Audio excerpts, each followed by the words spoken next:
Les questions légitimes qu'un citoyen terrestre doit se poser lorsqu'il est vivant sur la terre, que tu sois croyant, athée ou non croyant, que tu sois paysan, agriculteur, intello ou pas, que tu sois président, ministre, ce message s'adresse à tout le monde. Tu es né au sein d'une famille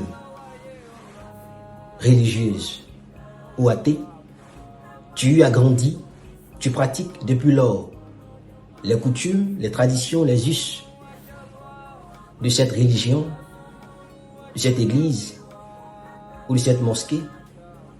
Tu es fier. Aujourd'hui, tu es adulte. Aujourd'hui, tu es majeur. Tu as la majorité civile ou pénale selon la loi de ton pays. Alors, tu as la possibilité de faire un choix. Et tu dois faire un choix. Et tu fais un choix déjà parce que tu prends tes décisions consciencieusement, sans la moindre influence de quiconque. Cela dit, tu dois te poser les questions essentielles. Lesquelles questions? Pourquoi il existe un seul véritable Dieu dans le ciel et sur la terre? Il existe autant d'églises, autant de mosquées, autant de religions qui se contredisent les unes avec les autres, qui n'ont pas les mêmes pratiques, les mêmes conceptions sur le baptême, n'ont pas la même conception de la valeur de la Bible, de la valeur des livres saints, n'ont pas la même conception du port du pantalon par les femmes, n'ont pas la même conception sur le ministère de la femme, n'ont pas la même conception sur la place de la femme dans l'église, n'ont pas la même conception sur la tenue des rapports intimes entre l'homme et la femme, n'ont pas la même conception des relations homme-femme, des relations entre le chrétien ou le musulman avec le monde païen. Il est important que tu te poses ces questions.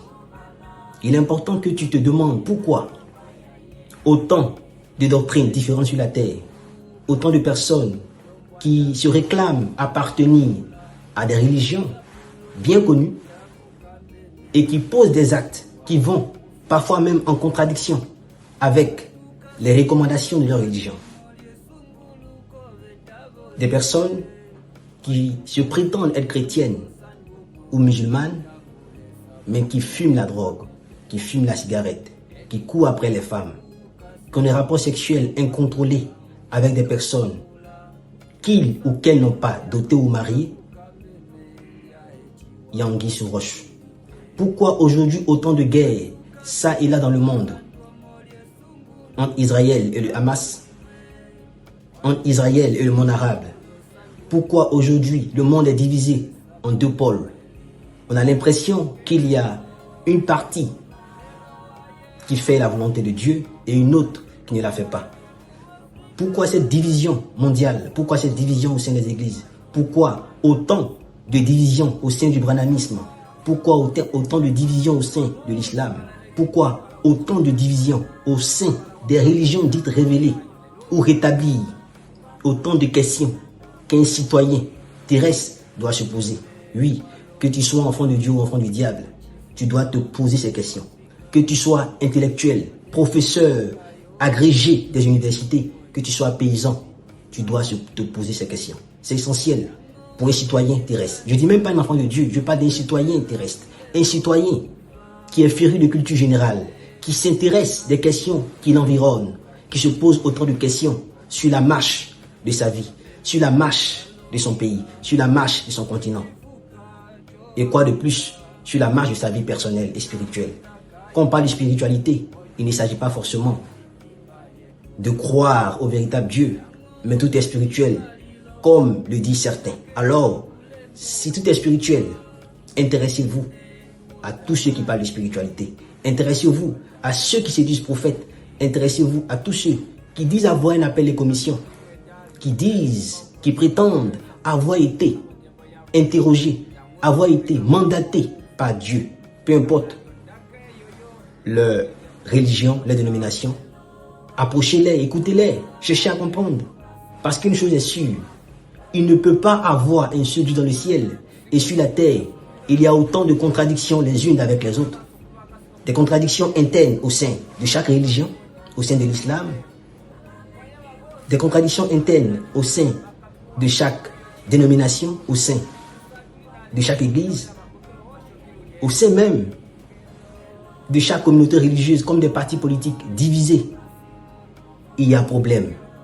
Pourquoi aujourd'hui cette race de chrétiens, cette race de croyants de la parole de Dieu ont une vie qui n'est pas différente de celle des païens? On n'arrive pas à distinguer un chrétien d'un païen.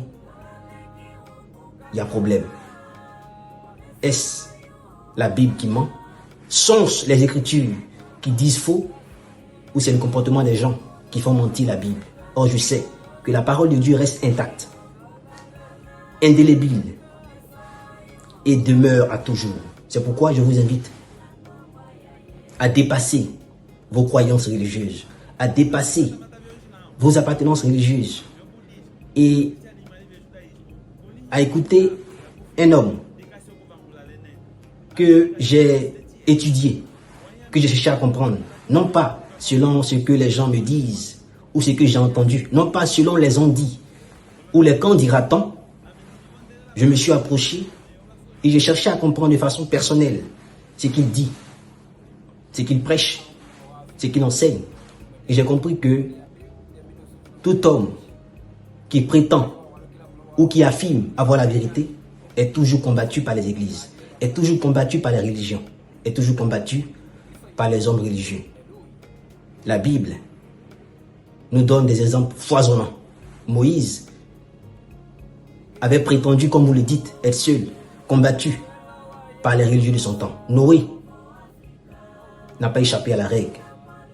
Et qu'en est-il alors du Nazaréen, combattu par les pharisiens, les zélotes, les hellénistes, mais qui a toujours vaincu parce qu'il a été envoyé pour servir et pour imposer le véritable christianisme sur la terre en son temps.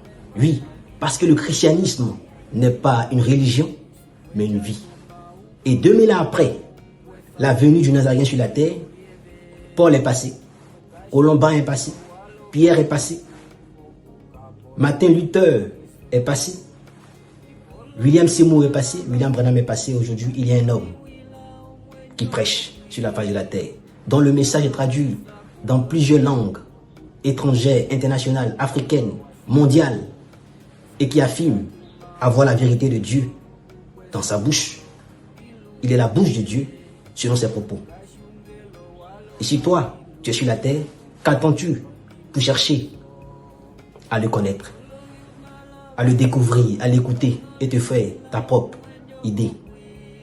Que Dieu vous bénisse et je vous invite à télécharger l'application Matthieu 25:6 qui contient plusieurs enseignements sur tous les thèmes ou toutes les questions qui taraudent votre esprit.